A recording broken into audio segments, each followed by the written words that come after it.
Bueno, gracias primero la invitación a todos. Me parece interesantísimo la combinación, lo aclaraba Adrián Martínez y yo compartía claramente esa idea de combinar toda la impronta del derecho administrativo o la fuerza del fuero contencioso sería la ciudad y del sistema penal a través de APP y la Asociación de Derecho Administrativo. Así que yo un poco la idea que plantea esta exposición, yo quería aclarar una cuestión, también yo me desempeñé y un poco era compartir mi experiencia como secretario de una comisión del Consejo de la Magistratura de la Ciudad que se llamaba, no existe más actualmente, que es la Comisión para la Implementación de Políticas Penitenciarias, tenía ese nombre largo, Comisión para la Implementación de Políticas Penitenciarias para la Ciudad Autónoma de Buenos Aires. Y es una comisión que en rigor se creó formalmente en el año 2007, se creó en el mismo seno del Consejo de la Magistratura, que acá en la ciudad integra el Poder Judicial de la Ciudad Autónoma. En el año 2007, justamente, el ideólogo o el mentor de eso fue un poco Gustavo Ledner, que él continuaba el mandato del actual ministro de Justicia, Germán Garabano, y se pensó justamente para sentar las bases de cómo debería pensarse un sistema penitenciario para la ciudad, si había que tenerlo, etcétera, para no reproducir los vicios del sistema penitenciario en general, federal, provincial o el que fuera a nivel nacional, y cómo apuntalar un sistema progresista que incorporar un montón de elementos nuevos, novedosos, originales, que sí tenía y tiene actualmente el sistema del Poder Judicial de la ciudad. Y así fue que se creó esta comisión para la implementación de políticas penitenciarias. Yo en ese momento era funcionario y estuve casi 3 años ahí. Ahí hay un amigo, Gastón Carrere, éramos soldados con un escarbadiente peleábamos ahí, pero bueno, se generaron muchas cosas y un poco es comentarles eso en esta visión, en este diseño de políticas penitenciarias y en esa comisión trabajando, la idea, esa comisión articulaba un montón de actores institucionales y actores que integraban ONG, y ahí se involucró justamente también pensamiento penal. Esa comisión gestó, que yo digo, y es así porque es un dato objetivo, propiciándolo al Consejo de la Magistratura, que aprobó en el año 2009, la decisión institucional más importante de la Ciudad Autónoma de Buenos Aires en política penitenciaria, que es un documento, que es el documento marco, que así se llama, Principios y líneas de acción necesarias para el diseño de una política penitenciaria de la Ciudad Autónoma de Buenos Aires. Es una resolución del Consejo de la Magistratura del año 2009, la 161, y objetivamente, porque en definitiva la decisión fue adoptada por la máxima o la autoridad competente del Poder Judicial, es decir, de uno de los 3 poderes del Estado local, y representa como desafío la decisión más importante porque creó este documento al cual se puede acceder, incluso hoy todavía, yo hace muchos años, bueno, hace algunos años ya me fui de ahí, y actualmente en la página web, incluso del Poder Judicial de la Ciudad, del Consejo de la Magistratura, está el link de políticas penitenciarias, donde está todo el reconto de lo que se quiso hacer desde ahí. El documento, como les decía, fue un logro, tomó un montón de elementos, también yo coordinaba esa comisión y sé que inconsciente o conscientemente también tomó primeros documentos de la Asociación Pensamiento Penal, cuando se pensaba justamente en un modelo alternativo. Y lo quiero marcar porque, bueno, eso fue desde mi experiencia. Yo empecé trabajando en realidad siempre en la justicia de ejecución penal de Capital Federal. Me tocó ir en ese tramo varios años en la justicia de la ciudad. Y ahora nuevamente me desempeño como defensor público de ejecución penal y a lo mejor estaba todo el tiempo el trabajo, la dinámica de esa comisión era decirle a la ciudad lo que no tenía que repetir porque además uno lo iba viendo en todo lo que era la praxis de lo que es la ejecución penal a nivel nacional y además porque justamente en el marco del proceso de transferencias y en el marco del mandato del artículo 129 de la Constitución Nacional Argentina, la justicia nacional de ejecución, es decir, la ejecución de los delitos cometidos o cuya competencia es de la justicia de la ciudad, son propios de la justicia de la ciudad, con lo cual lo que es la Justicia Nacional de Ejecución Penal, hoy estamos hablando de alrededor de 3.000 condenados que deberían ser condenados de la justicia de la Ciudad Autónoma de Buenos Aires o estar a disposición de la justicia de la Ciudad Autónoma de Buenos Aires, si se perfeccionara ese proceso de transferencia. Entonces ahí cobra otro sentido esto que les decía de pensar en una política penitenciaria. Hoy la ciudad, no manejo la última información, pero en la época que yo estaba no llegaba al medio centenar de detenidos en todo concepto, prisión preventiva y condenados a pena privativa de la libertad, ¿sí? Pero si se piensa que la justicia de ejecución tiene 20 veces esa cantidad, 20 veces no, 60 veces esa cantidad, ahí cobra otro significado que la ciudad piense un sistema penitenciario o un sistema de ejecución penal.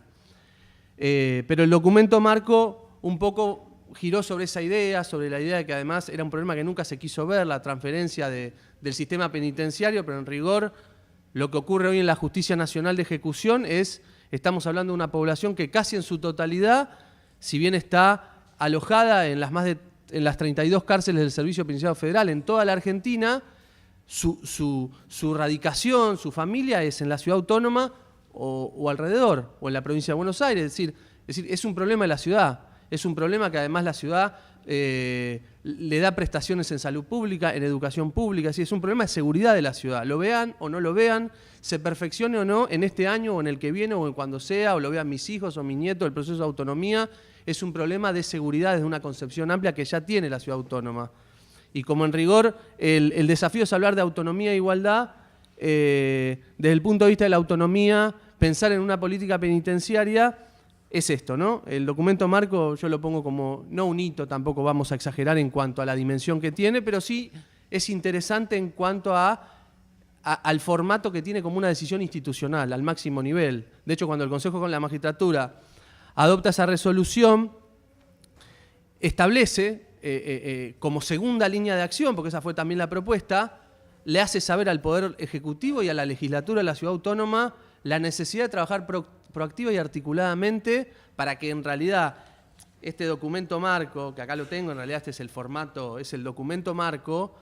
se plasme, porque esto es como decía muy bien Adrián Martín, nosotros a veces los que tenemos formación jurídica tenemos la lamentable fantasía de que en el mundo de las leyes o en el mundo de lo que se formaliza resolvemos problemas y no resolvemos nada. En realidad esto tiene sentido si los principios y líneas de acción se traducen en prácticas reales. Y bueno, y esto me coloca en algo que, bueno, Josefina lo comenta cuando él habla de las ideas fundamentales que APP postula en el modelo penitenciario alternativo, que es, yo creo que todo se reduce, porque yo les puedo hablar de que en las líneas de acción se sugería un servicio penitenciario, una ley nacional o una ley de ejecución penal, que si uno seguía el estándar que se fijó en un fallo de la Corte, que es el fallo Berbisky, habilita que una legislatura provincial, discutamos o no si la Ciudad Autónoma es una provincia o tiene un estatus similar, pero objetivamente el fallo Berbisky habilitaba como estándar que la legislatura de la Ciudad Autónoma de Buenos Aires legisle en materia de ejecución siempre y cuando supere los estándares de la Ley Nacional de Ejecución, la Ley 24660, con lo cual esa era una línea de acción a trabajar, crear una jurisdicción de ejecución penal. Actualmente la justicia de ejecución penal no existe en el Poder Judicial de la ciudad porque la competencia la tienen los jueces penales y contravencionales y de faltas. Y uno iba ahí, bueno, compartía todo el aporte diferencial que le va a dar la ciudad en cuanto a, tiene un sistema acusatorio puro, con un sistema de oralidad. Hablábamos en el documento marco de incluir la mediación para la resolución de conflictos intracarcelarios. Pero yo lo que quiero decir, porque me parece que es lo que a mí me gustaría que quede como idea fuerza, es, creo que todo en general, pero en este caso, entender bien la diferencia entre misión y visión. Yo creo que la gran misión de cualquier sistema penitenciario progresista que se piense es pacificar.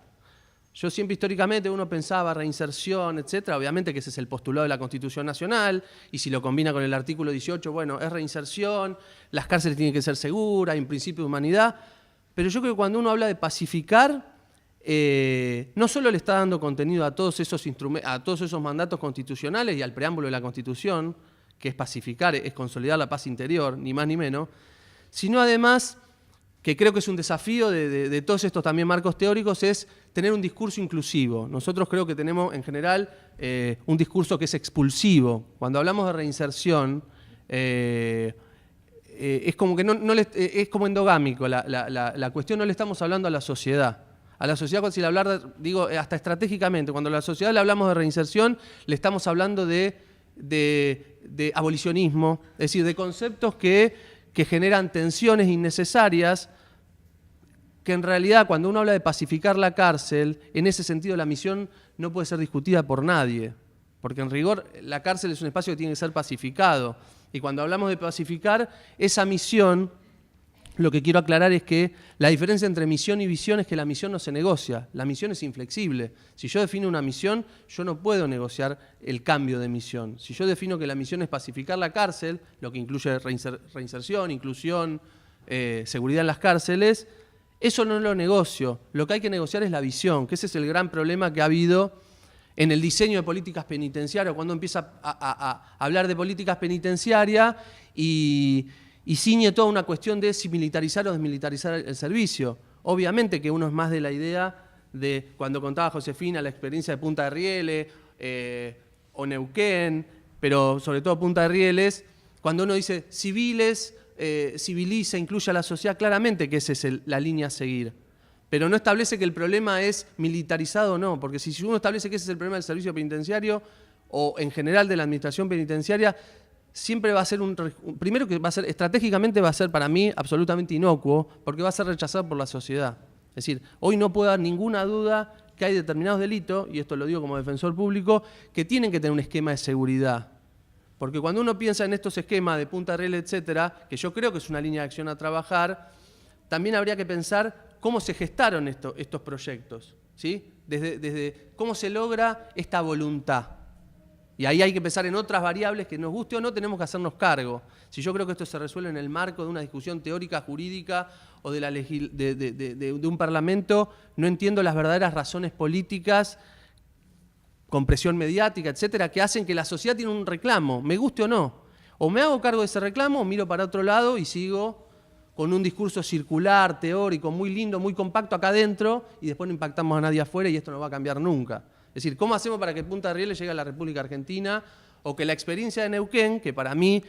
es obra y gracia de un gran liderazgo, es decir, no es obra y gracia de una verdadera voluntad política transformadora, sino de un gran liderazgo, en este caso la jueza de Neuquén, etcétera, pero ahí estamos hablando de todo lo que se puede hacer desde grandes liderazgos, pero a lo que voy es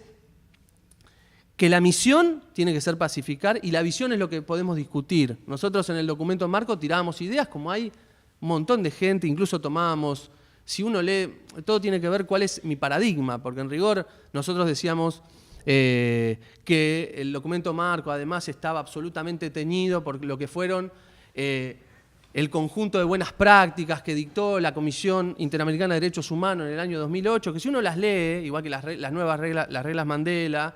es de acuerdo, es decir, todo lo que yo lea, todo lo que yo consuma, va a estar absolutamente condicionado a cuál es mi actitud, cuál es mi voluntad, qué es lo que quiero hacer con eso. ¿Sí? El conjunto de buenas prácticas, por dar un ejemplo, el conjunto de buenas prácticas de la Comisión Interamericana de Derechos Humanos establece una regla,